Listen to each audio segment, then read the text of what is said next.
Good morning. My name is Chuck Hope, and I'm a member of the Oak Ridge City Council. I'm also the Secretary of the ECA Executive Board. Before I get started this morning with my introduction, I wanted to highlight the importance of working with DOE, our contractors, our state and fellow local government officials, and of course, our congressmen. All of them came together and attracted a new uranium enrichment project, an exciting opportunity to reuse some of the former DOE site for a new nuclear mission, which is occurring throughout Oak Ridge. But thanks to the leadership of our next speaker, it really was one of the key components to make it happen. It was a huge announcement last week for us in Oak Ridge. It is bringing new nuclear into today's marketplace. We're ready for it. We want to continue to say that. You've seen me before say we're open for new nuclear initiatives. We have to be ready at all of our old DOE sites.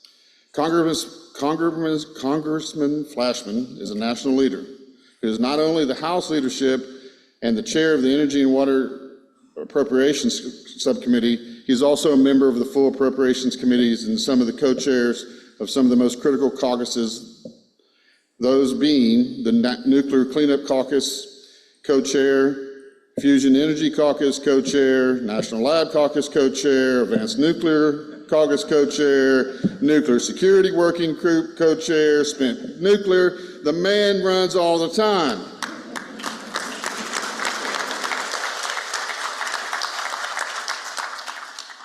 Like my community, he supports nuclear energy, needless to say. The congressman was first elected to the House of Representatives in 2011 and serves Tennessee's 3rd Congressional District, which includes my hometown of the city of Oak Ridge. Congressman Fleischmann has been a champion for environmental cleanup, NNSA, and Office of Science, all operating at the Oak Ridge site, and has provided us legislative insight at the workshop several times in the past. Okay. I've said all the prepared stuff that everybody up here wants me to say. Me and Chuck, great first name, were elected in 2011, same time. We both went to work. Me in my respective position as a city council member, local, and him being here in Congress. It was amazing to watch Congressman Fleischmann when he first came into office. He was naive about what we did in Oak Ridge, but that did not stop him from finding out what was going on. He went to work. He got to know the people of DOE. He went in there, and every time he had a chance, he was in Oak Ridge looking and seeing what was happening. He also come here and went to work and got on the committees and put himself in the positions to further his need and what we needed to do and accomplish in the 3rd Congressional District of Tennessee. He understands what we need to do. He understands the importance of EM. Without EM, especially in Oak Ridge, we could not be where we are today, creating space for new nuclear initiatives to come to Oak Ridge.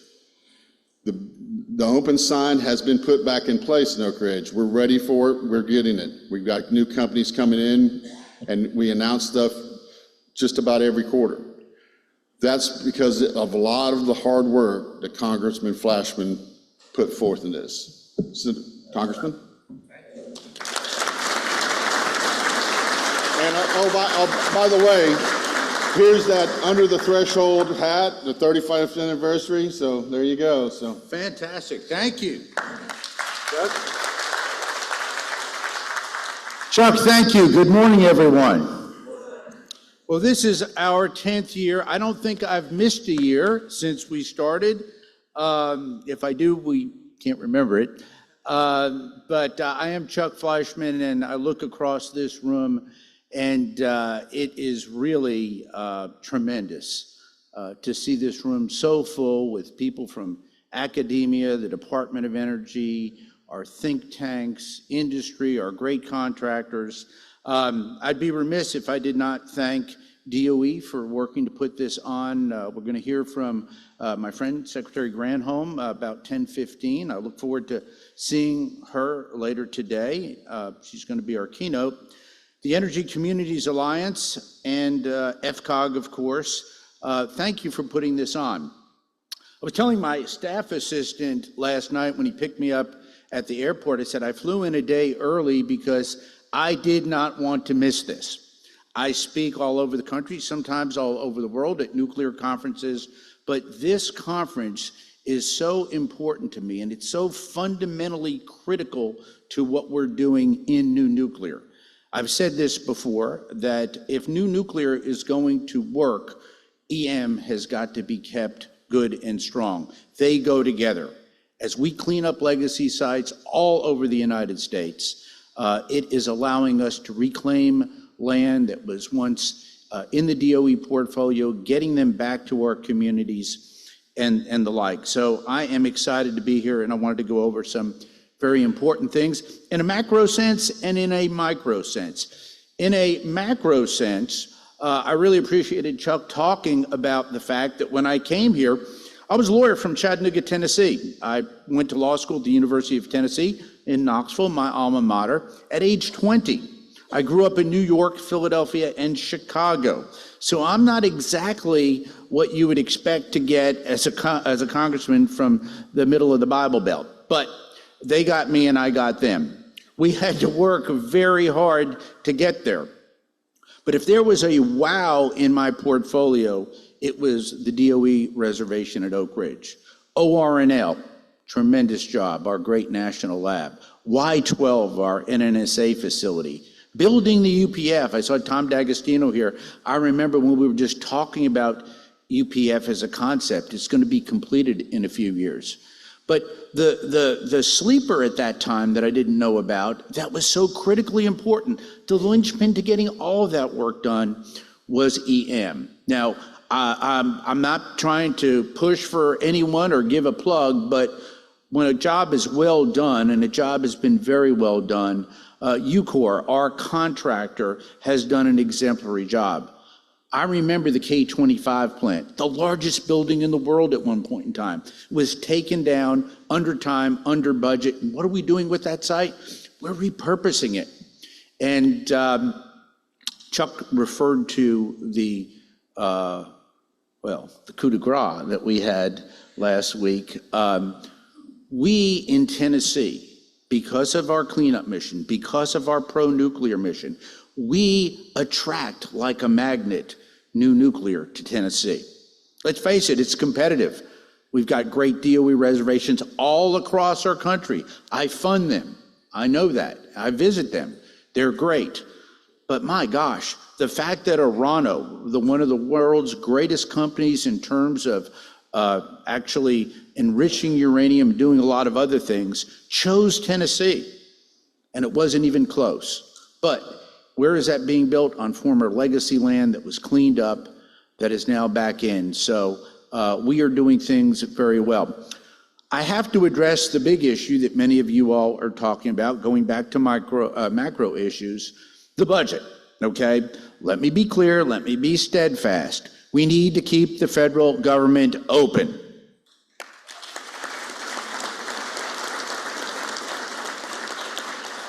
In my view, it is never good policy to shut the federal government down. Now, sometimes that's a bit of a difficult piece of rhetoric I have got to articulate to folks, but it costs more money to reopen, people get hurt, but it sets things back.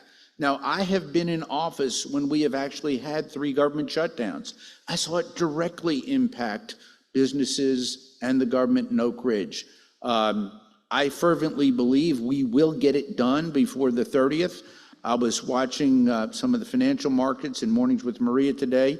There's concern out there. I'm sure there's concern in this room, but we will work very hard. My goal, and I've told the speaker, is to keep it open, get a hopefully short-term CR into December, not into March. I would have voted for it if I had to keep it open in March, but let's hope we can get that done. Why? Okay, fiscal 24 In the fiscal 24 energy and water bill, which I wrote for the House, conference with the Senate, was signed by the administration, we did some incredible things. $2.8 billion for HALEU and LEU, domestic enriched uranium. Why is that important? Because we have companies like Orano, Centrus, Urenco that want to participate in all of this. We have got to get back in America our ability to domestically enrich uranium. But we never forget EM. I believe the figure is around $8 billion. Now, I'm going to be parochial a little bit. I want to make sure that Oak Ridge does its great legacy cleanup, and we're doing that. We're remediating mercury, we're remediating all different types of older buildings that we're taking down. We're doing a great job. But I will tell you this, I have traveled to Idaho, I've traveled to Savannah River. I have seen the great work being done by our contractors under the supervision of DOE for the American people. It is truly amazing. When I see the vitrification of nuclear waste at Savannah River, it's incredible the job they're doing. My fervent hope, and it is a fervent hope, is that we finally get the job done in Hanford. It's high time we clean up that situation. It's the bulk of our EM budget, and we owe that to the people of Washington State to get that cleaned up. And I think we're going to get it done. On other things, as I close my remarks, there's no question that we are governing in contentious times. And Chuck alluded to those caucuses that I participate in. If you go away with one message today, is that obviously that EM is strong and what you're doing is critically important, not only for our environment, but for the security of our nation. The caucus format is one of those things that allows us as Republicans and Democrats, as members of the House or the Senate, to come together and work together. At many caucus events, members of the administration will come. We've had secretaries of energy come, we've had undersecretaries, assistant energies. The caucus format, whether it's the nuclear cleanup caucus, the spent nuclear fuel caucus, the advanced nuclear caucus, the nuclear security working group, we do these on a regular basis, are hidden gems. And why are they hidden gems? It allows legislators with similar agendas, maybe from different parts of the country, sometimes from different political parties, to come together and work together. And it's amazing. When you close the doors and get people who are like-minded and want to get things done in a room working together, it's incredible.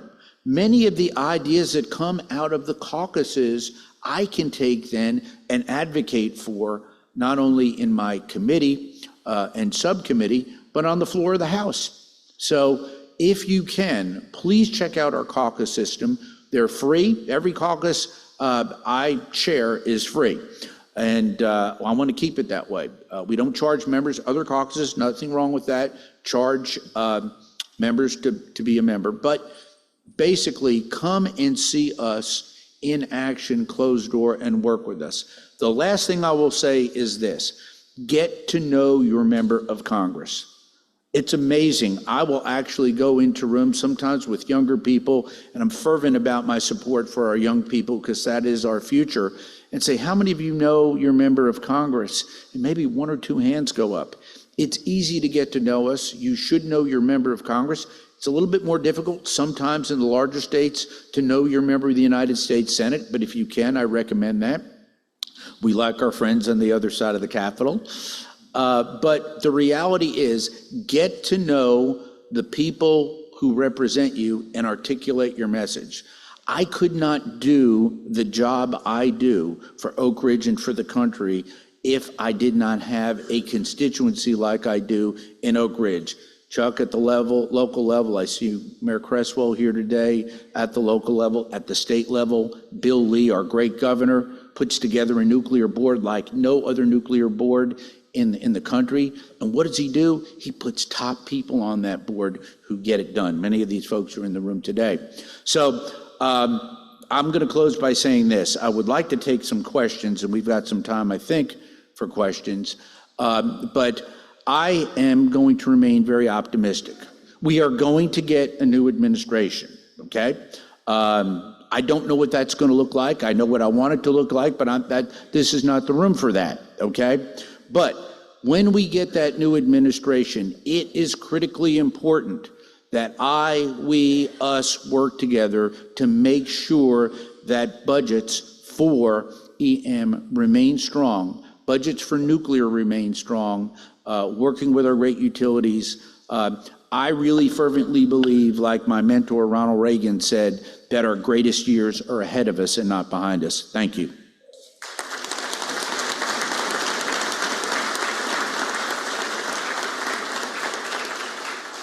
Now, I've saved about 3.5 minutes for questions. Ask me anything you wish, but anybody just stand up and tell us who you are and ask away. And we have microphones up front here if you brave souls would like to come up there. While people are coming up, one of the things that you get to see that a lot of us don't are all these different unbelievable new nuclear projects coming through the door.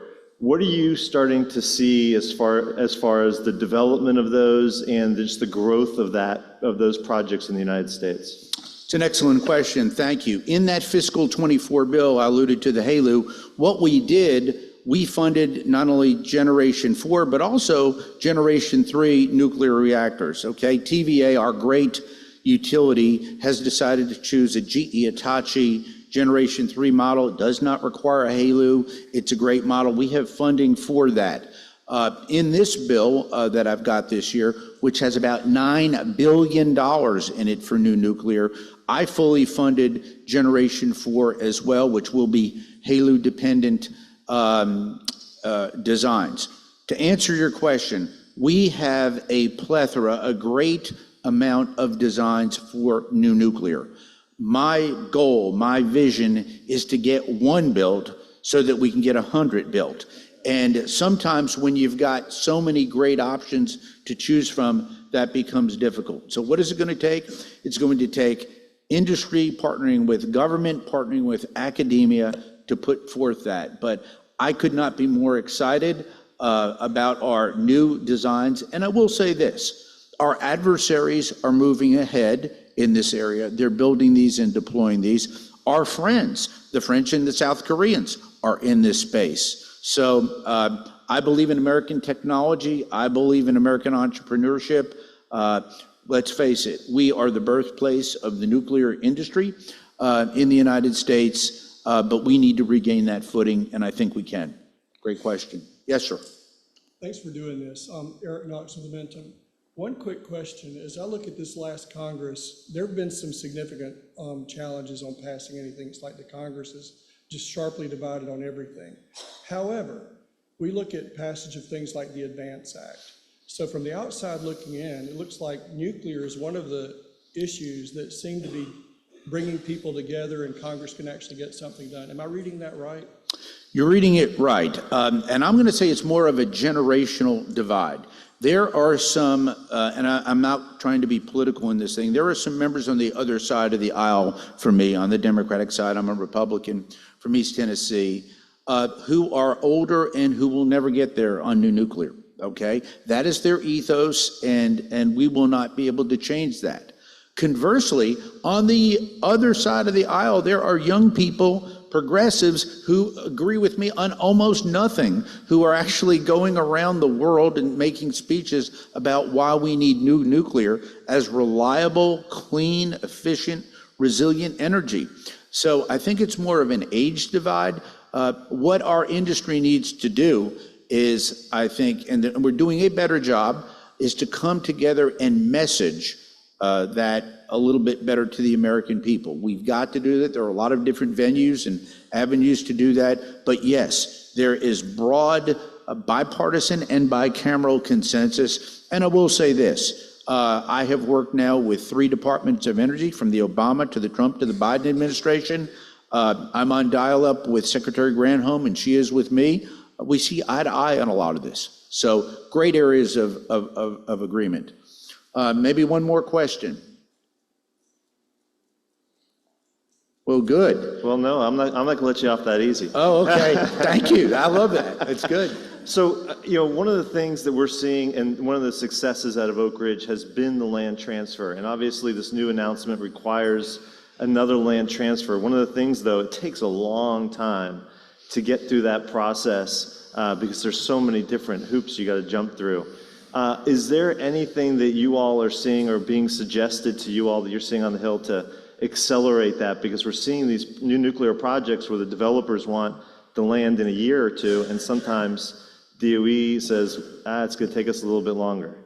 It's an excellent question. I faced that at the inception of my congressional career, and kudos to Secretary Moniz, because we had parcels of land in Oak Ridge that had been on the books that were cleaned up in the DOE portfolio literally for decades. And he worked with us to expedite that, to get that back to the city of Oak Ridge. I think it is critically important that we make sure, regardless of the administration, that we do everything possible, and that means pressure from Congress, it means pressure from constituencies, and it means common sense on the part of those who are holding these portfolios to get them back into the local communities.